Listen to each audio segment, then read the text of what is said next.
En Onda Cero, Julia en la Onda. Pues vamos a irnos a esta hora, a las 5:10, una hora menos en Canarias, al despacho del señor ministro de Justicia, Francisco Camaño, que nos está aguardando ya. Señor ministro, buenas tardes. Muy buenas tardes. ¿Qué hay encima de su mesa? Háganos un poco de... retransmítanos qué hay sobre su mesa en este momento. ¿Qué tiene? Pues hay una edición de la Constitución comentada, un ordenador portátil, los teléfonos, una botella con agua, bolígrafos, papeles, carpetas, pendientes de firma y algún periódico. De esas carpetas alguna firmará hoy, supongo, ¿no? Muchas de ellas, sí. Muchas de ellas. O sea, ¿aún hay trabajo hasta qué hora, señor Camaño? Yo normalmente suelo salir del Ministerio de Justicia sobre las 10:30 de la noche aproximadamente. 10:30. Bueno, o sea, le pillamos un poco a mitad de jornada, digamos. De tarde, sí. Bueno, nos viene muy bien eso del ejemplar de la Constitución, porque de eso vamos a hablar bastante, no solamente de eso. La justicia en nuestro país tiene sobre la mesa, como la mesa del ministro Camaño, temas candentes. Mañana el Constitucional vuelve a debatir la sentencia del Estatut, Garzón y todo su periplo judicial y vital, la crisis que no perdona, así que hay muchos temas. Bueno, hoy hemos conocido la sentencia completa con la que el Tribunal Supremo ordena reabrir el Tribunal al Superior de Justicia de Valencia, el caso de los trajes de Camps.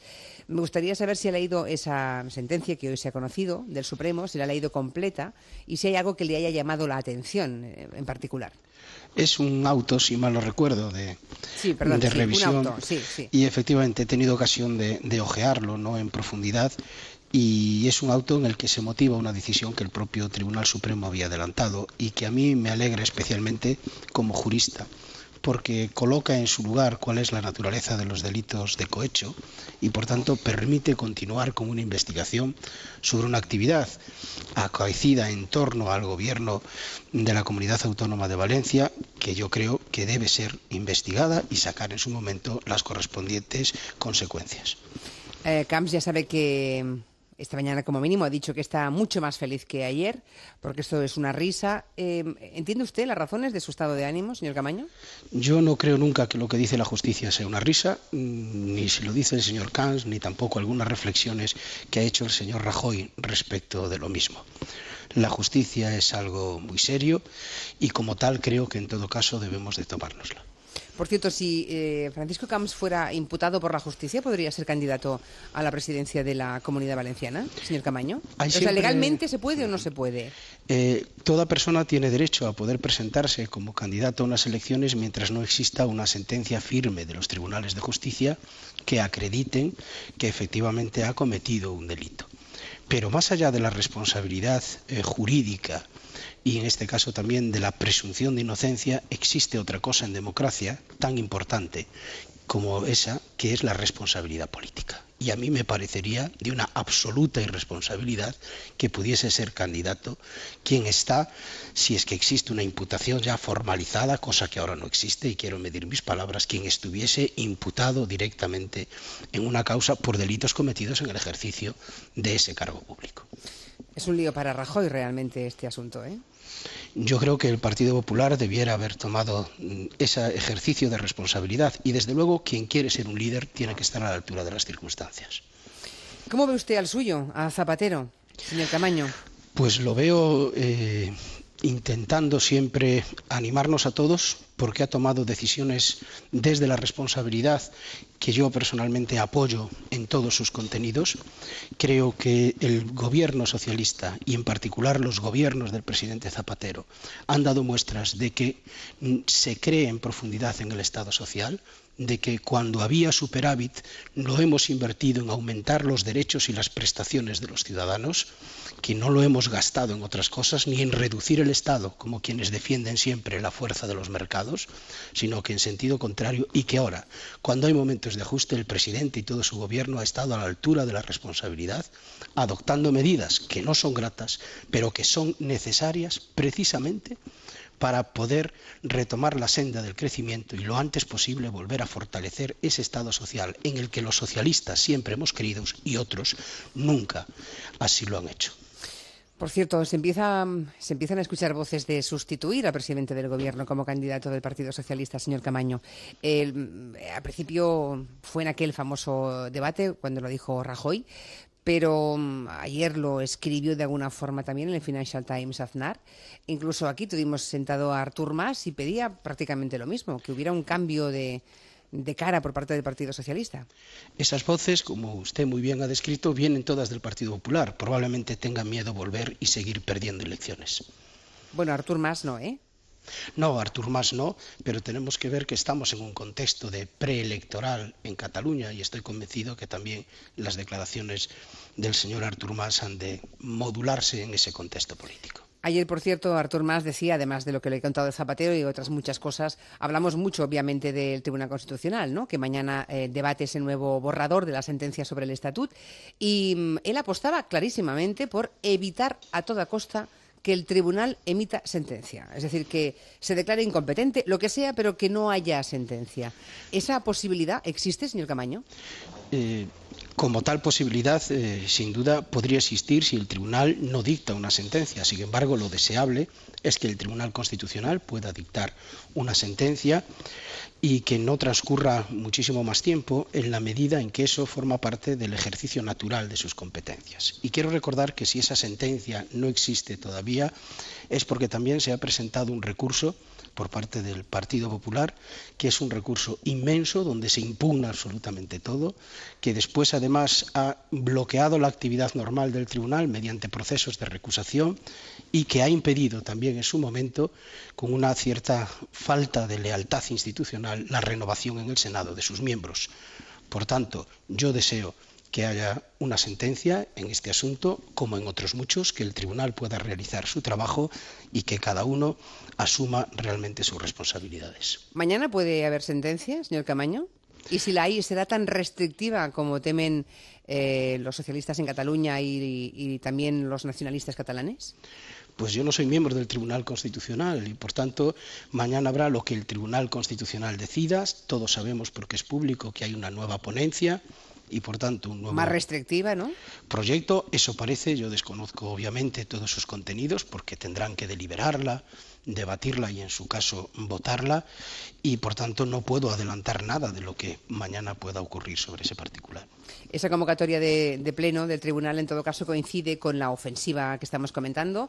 Ahí sí que se han puesto de acuerdo, todos a una, PSC, Convergencia y Unión, para impulsar que se renueve el tribunal, ¿no? ¿No parece que se hayan dado demasiada prisa ahora en este momento, teniendo en cuenta que llevan 4 años para sentenciar? Yo entiendo la preocupación de las fuerzas políticas catalanas respecto a la situación de un tribunal constitucional prorrogable más allá de los plazos establecidos en la ley. Pero sinceramente creo que esas situaciones, aunque no conozco en detalle la propuesta que sé que han aprobado, no se solventan mediante las modificaciones de los procedimientos, sino con algo que en democracia, insisto, es tan importante como la ley, que es la lealtad institucional y la voluntad política. Y en este caso, más allá del procedimiento, porque el que hay hasta ahora es fundamental y ha funcionado bien, es imprescindible que el Partido Popular se comprometa a acometer de verdad ese proceso de renovación del tribunal. Si esto fuese así, las cosas sin duda cambiarían. Y, por tanto, sería el renovado tribunal el que emitiría sentencia, que sería seguramente lo que ustedes preferirían, ¿no? No, yo no tengo ninguna preferencia sobre el particular. Mi única preferencia como miembro del Gobierno y ministro de Justicia es contar con una buena sentencia que resuelva de manera clara y fundamentada las dudas de inconstitucionalidad que el Partido Popular ha manifestado en torno a una ley aprobada por las Cortes Generales por mayoría absoluta en su Congreso y en el Senado y refrendada por los ciudadanos de Cataluña. Claro, eso es lo que alegan Mas y Montilla, que en esto, solamente en esto, pero en esto sí están profundamente unidos, ¿no? Que el Constitucional puede pasar por delante de 2 cámaras y de un referéndum, ¿no? ¿Qué consecuencias cree usted que puede tener eso si finalmente se produce con los recortes? Lo digo porque tanto unos como otros hablan de graves efectos, pronostican, en fin, cosas no precisamente buenas. ¿Cree usted que va a pasar, si eso pasa, si eso ocurre, esa sentencia irrestrictiva, ocurrirá en Cataluña mucho menos de lo que pronostican Montilla y Mas? Pues en primer lugar, y para que nuestros oyentes lo tengan claro en este particular cuál es mi posición, todas las normas inferiores a la Constitución están sometidas a control de constitucionalidad, sean o no estatutos de autonomía. La Constitución es la norma primera y el fundamento de la convivencia colectiva de todos los españoles, y el Tribunal Constitucional tiene por mandato de la Constitución el deber de verificar si una norma inferior a la Constitución, y un estatuto de autonomía lo es, se ajusta o no a la Constitución. Por tanto, el Tribunal está plenamente legitimado para realizar esa tarea. Y en segundo lugar, consecuencias. Yo creo profundamente en la madurez del pueblo español y también, como no puede ser de otro modo, en la madurez del pueblo catalán, que ha dado claros ejemplos a lo largo de nuestra historia democrática de la misma. Y que, por tanto, es bueno primero conocer la sentencia de verdad, no sentencias fallidas o intentadas, conocer la sentencia que en su día pueda tener el Tribunal Constitucional y acatarla. Eso es lo que tenemos que hacer todos en un Estado democrático, con independencia de la opinión legítima que en términos políticos a cada uno le pueda merecer. Las querellas contra el juez Garzón también han producido una amplia división en todo el país, ministro Caamaño. Todo el proceso que ha llevado a la suspensión cautelar hace unos días de Baltasar Garzón, ¿a usted le parece claro y transparente?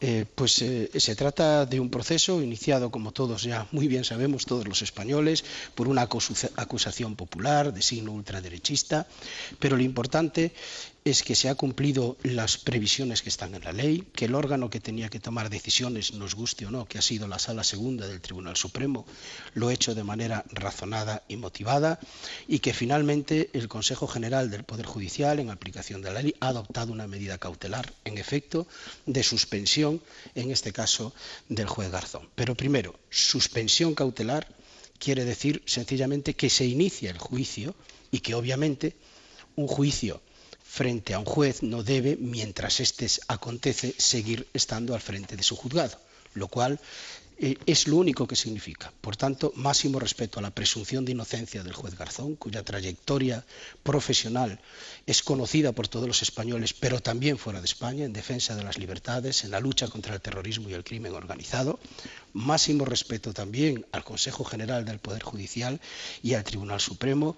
Y por último, quisiera añadir que en un Estado de Derecho, donde hay separación de poderes, el Poder Judicial obviamente es independiente, tiene sus obligaciones, pero también tiene que responder de ella, y que los ciudadanos también toman nota y valoran ese tipo de actuaciones y no solo exigen siempre responsabilidad al gobierno. Bueno, eso vino a decir el fiscal, ¿no?, del Tribunal Internacional de La Haya, el argentino, cuando le reclamó a su lado, ¿no? En unas declaraciones, creo recordar que dijo, la persona que inicie el procedimiento contra Garzón deberá saber que por 50 años será recordado por eso. Bueno, las opiniones públicas, esta es la opinión del fiscal, pero es verdad que en democracia, esto es lo bueno, la libertad de información, de libertad de pensamiento y de expresión permite que los ciudadanos formen sus propias convicciones acerca de este tipo de procesos. La Fiscalía del Supremo, en todo caso, ha pedido la absolución de Garzón de ese delito de prevaricación en el tema de los crímenes de franquismo, de esa investigación que él abre, y la Fiscalía pide esa absolución porque de la Audiencia Nacional hay 3 magistrados que sí apoyaron a Garzón cuando se declaró competente para iniciarla, ¿no?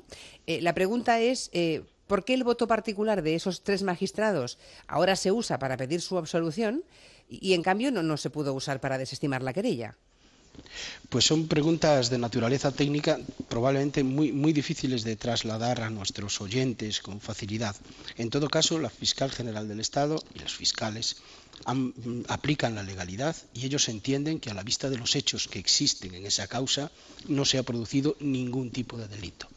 Frente a esta posición, el Tribunal Supremo, la Sala Segunda, ha considerado que existen indicios razonables como para que la causa siga adelante, pero lo importante es subrayar que la presunción de inocencia del juez Garzón sigue en vigor y hasta que exista una sentencia firme y definitiva. ¿Es de interés para España, ministro Caamaño, que Garzón se vaya de asesor a La Haya? Como ha dicho, desde su ministerio, como ministro de Justicia, ¿apoyaría esa afirmación que sí se ha hecho desde el Ministerio de Asuntos Exteriores español? A mí me parece correctísima el informe que ha emitido el Ministerio de Asuntos Exteriores español. En primer lugar, el juez Garzón ha sido el que ha solicitado del Consejo General del Poder Judicial esa posibilidad. Obviamente corresponde al Consejo General, en el ejercicio de sus competencias, otorgar o no ese permiso, pero creemos que el magistrado Garzón tiene un currículum y una trayectoria profesional que lo avala para realizar ese tipo de trabajo en la Corte Internacional Penal. Por cierto, que es hoy, ¿no? Hoy por la tarde, cuando el Consejo General del Poder Judicial está estudiando eso, ¿no? Esa decisión. Efectivamente, a lo largo de esta tarde sé que el Consejo General del Poder Judicial se va a reunir para adoptar una decisión después de analizar y consultar diversos informes que ha requerido al respecto. No sabe usted nada todavía, ministro, supongo, ¿no? Pues no sé nada en este momento. Bueno, si se entera durante la entrevista, dígamelo, por favor. Así lo haré. Porque seguro que se puede hacer público, ¿eh? No sé que le llegue mientras hablamos una nota en la que le digan sí, no, ¿eh? Bien, no se preocupe que lo haré. Muy bien. Y los homenajes y los premios, esa agenda de Garzón que sigue repleta, y las cosas que él dice, muy medidas, pero que va diciendo, ¿no? Por ejemplo, la última ha sido que las leyes de amnistía acabarán todas cayendo, como las de la impunidad, como ha ocurrido en Chile o en Argentina, ¿no? ¿Está usted de acuerdo que garantizar la impunidad es contrario a la justicia? Yo creo que la situación de la ley de amnistía española del año 77 es muy distinta a las denominadas leyes de impunidad. Basta con leer esa ley para comprobar que no es una ley de impunidad. Y por tanto ahí discrepo de alguna lectura jurídica que se ha realizado. En todo caso, la lucha contra la impunidad de los crímenes es un principio universal de justicia que obviamente como ministro del Gobierno de España también apoyo. Y allí donde se hayan cometido crímenes contra la humanidad, y España así lo hace en todas sus jurisdicciones y especialmente a través de la Audiencia Nacional, han de aplicarse los tratados y convenios internacionales y perseguirse hasta castigar a los culpables. Usted es partidario de hacer modificaciones, ¿no?, en la Ley de Memoria Histórica para que se puedan hacer las exhumaciones de esas personas, familias que quieren hacerlo y que se encuentran con dificultades. ¿Con qué tipo de dificultades están encontrando algunos que simplemente quieren enterrar dignamente a los suyos? Pues a veces las dificultades son de naturaleza, sobre todo administrativa a día de hoy, ¿no? ¿Burocrática? No, burocrática, pero también de falta de información o de análisis de campo. Hay personas que saben o tienen informaciones por tradición oral, porque alguien se lo ha comentado, porque lo han visto documentado, de que algún pariente suyo fallecido o ejecutado en la contienda civil está situado en una fosa común o que aconteció en algún lugar, pero no tenemos todavía capacidad fehaciente de acreditarlo.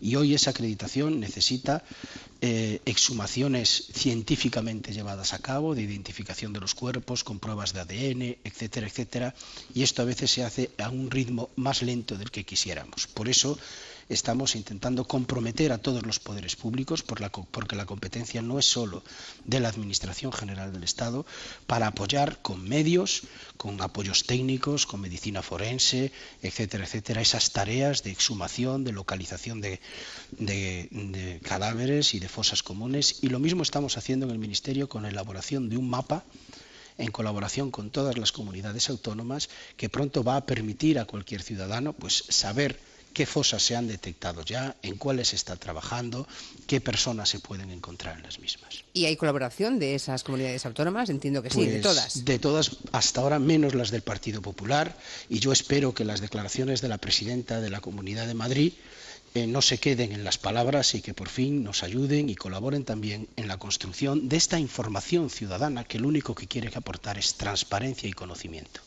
Estamos hablando con el ministro de Justicia, Francisco Camaño. Ahí le quiero ver, señor ministro. ¿En España se puede prohibir el burka en espacios públicos, como por ejemplo ha planteado en el Ayuntamiento, en este caso de Barcelona, el Partido Popular?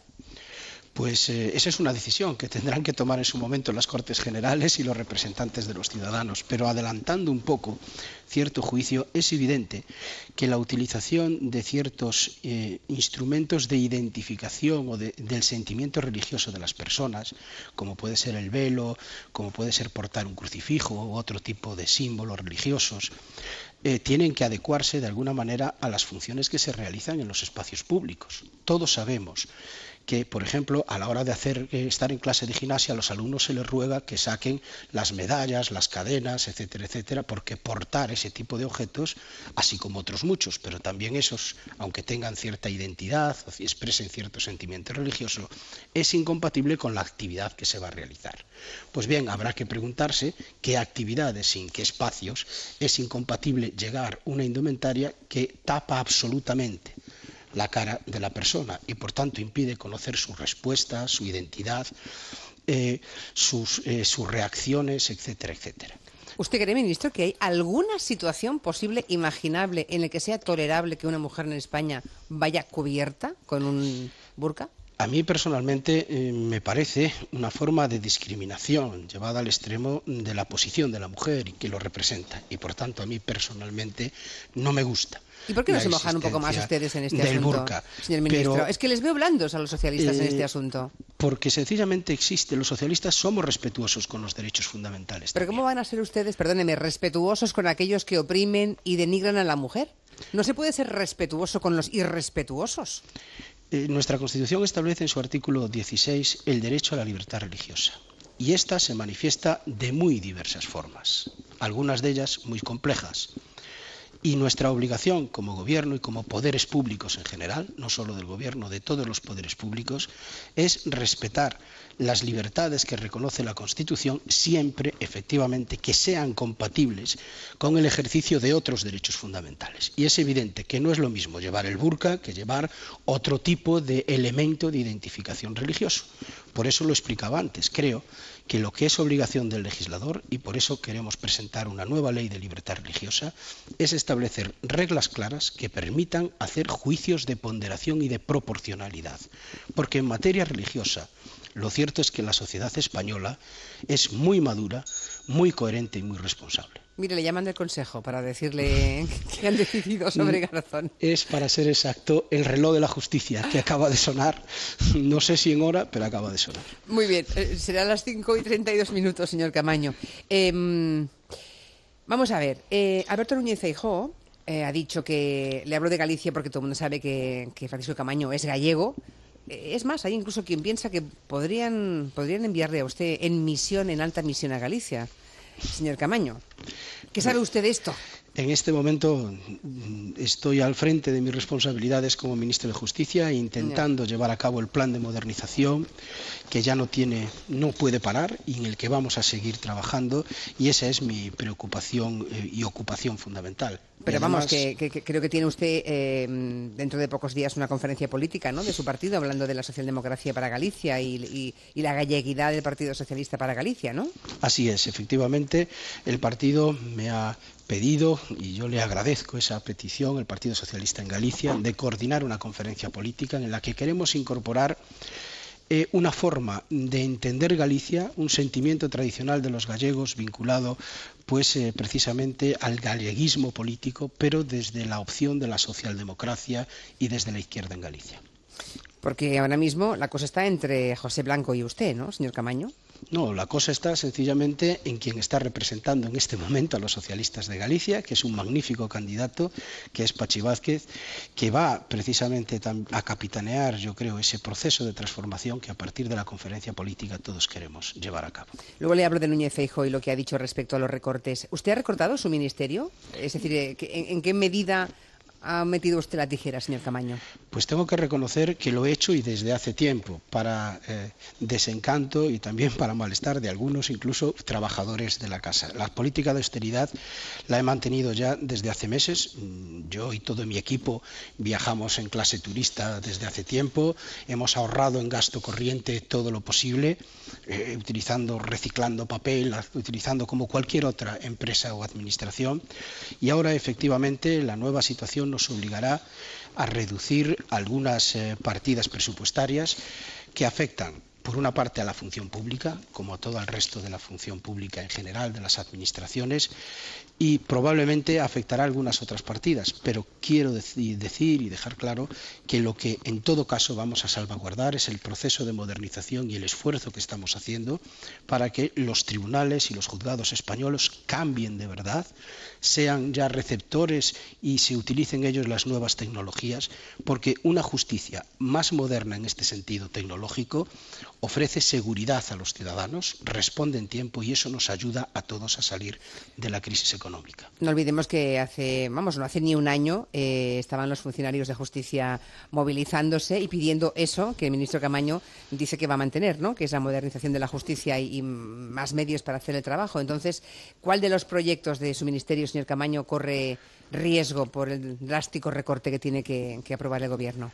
Pues, como le digo, vamos a intentar salvaguardar todo el proceso de modernización y ahorrar. Sueldo seguro que sí, funcionarios todos. Efectivamente, los sueldos en la Administración de Justicia se verán recortados en la misma medida que lo van a ser el de los demás funcionarios públicos. Somos solidarios con toda la función pública. Eso incluye jueces, funcionarios judiciales, todos. Fiscales, secretarios, funcionarios judiciales. Por supuesto, será un recorte como en otros sectores progresivo, compensando las diferencias salariales y por tanto se quitará más a los que más ganan y menos a los que menos ganan, atendiendo a las diversas categorías profesionales. Y es verdad que como ministro de Justicia voy a tener que pedir a los funcionarios y a los empleados al servicio de esa administración un esfuerzo añadido de solidaridad con todos los españoles, más allá del que ya hacen, porque justo es reconocerlo también a diario, trabajando en nuestros juzgados y tribunales y con una dedicación fundamental e importantísima a su tarea.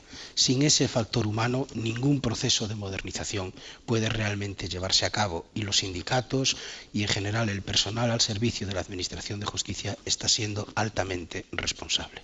Perdone, ministro, porque ahora mismo no estoy situada, no sé si tiene usted, imagino, viven sus padres, imagino. ¿Sí? Vive mi madre. Su madre, perdóneme, es que no, ningún problema. De pronto me viene a la cabeza el tema de las pensiones y pensaba, bueno, usted a su madre, que tendrá una pensión de viudedad seguramente, ¿no? O, Así es. La que sea, ¿no? ¿Cómo le cuenta usted a su madre que se le va a congelar esa pensión cuando su hijo está en un gobierno que hasta ahora presumía básicamente de política social? Pues mi madre, quizá como su hijo, es una mujer de izquierdas. Lo hemos sido siempre y yo creo que me entiende perfectamente cuando le digo que cuando había superávit en el gobierno, nosotros trabajamos por incrementar las pensiones de los ciudadanos españoles, especialmente de todos aquellos que tenían menos, de las pensiones más bajas. Y ahora nos encontramos en una situación de crisis económica global, de ajuste y de consolidación fiscal que exige un esfuerzo de todos. Y que dentro de ese esfuerzo no vamos a bajar las pensiones de nadie, sino solo a congelar algunas pensiones y que además seguirán creciendo las pensiones más bajas. Por tanto, la medida volverá a ser una medida progresiva. De hecho, si hacemos el cálculo, el 35% de las pensiones más bajas se verán incrementadas y solo afectará esa congelación al resto de las pensiones. Mi madre, como muchas mujeres de este país que han vivido por razones de edad otros momentos, es plenamente consciente del esfuerzo que ha hecho el Gobierno en este sentido y también del esfuerzo de solidaridad que ahora se les pide. Sí, perdón, al hilo de su madre, que estará en Galicia, imagino, Núñez Feijóo, que no se me olvide, porque ya ha dicho, el presidente de Galicia, ya ha dicho que Galicia no va a pagar el déficit público alarmante del Gobierno central, ya ha dicho que hubo falta de rigor en las políticas presupuestarias y que no cuenten con él para reducir su gasto. ¿Cómo interpreta usted estas palabras? Porque claro, si esto se produce así en todas las comunidades autónomas, esto se va a garete. Pues me parece que no es momento para hacer política electoralista, sino para hacer y demagogia, sino política de verdad y estar a la altura de las responsabilidades. Y el presidente de la Xunta de Galicia sabe, como otros muchos presidentes de comunidades autónomas, que el gasto público en España depende en gran medida de las comunidades autónomas y que, por tanto, los ejercicios de contención de gasto en las comunidades, como han anunciado presidentes socialistas, son buenos no solo para la comunidad, sino para el conjunto de todos los españoles. Y que eso es lo que se debe de hacer también en Galicia. Políticas de austeridad y ciertas. No decir que se guardan unos Audis para cambiarlos por unos Citroën, porque esos son sencillamente puro populismo demagógico. Lo que hay que hacer es estar a la altura de la situación, ser un presidente responsable en Galicia y solidario con España, porque España es muy solidaria siempre con Galicia. Por cierto, ¿el Audi lo han vendido o está en un garaje? Creo que todavía siguen, no solo ese, sino otros muchos en un garaje.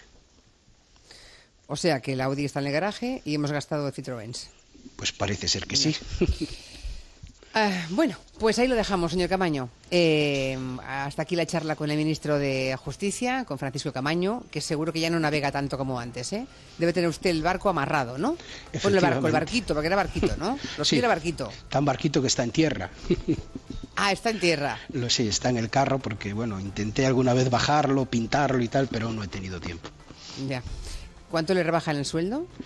Pues un 15%, efectivamente, como a todos los altos cargos. 200 y pico serán más o menos. No, 1.000 euros, creo que euros. Es lo que me han adelantado, que nos sacarán a cada ministro, creo, aproximadamente. 1.000 euros al mes, menos, a partir de ahora. Efectivamente. Muy bien, señor Camaño, gracias por el tiempo que nos ha dedicado. Como no llaman del Consejo, nos quedamos con las ganas de que nos dé usted la noticia en directo. Gracias y buenas tardes. Pues lamento no poder hacerlo. Muchísimas gracias, de verdad. Hasta luego.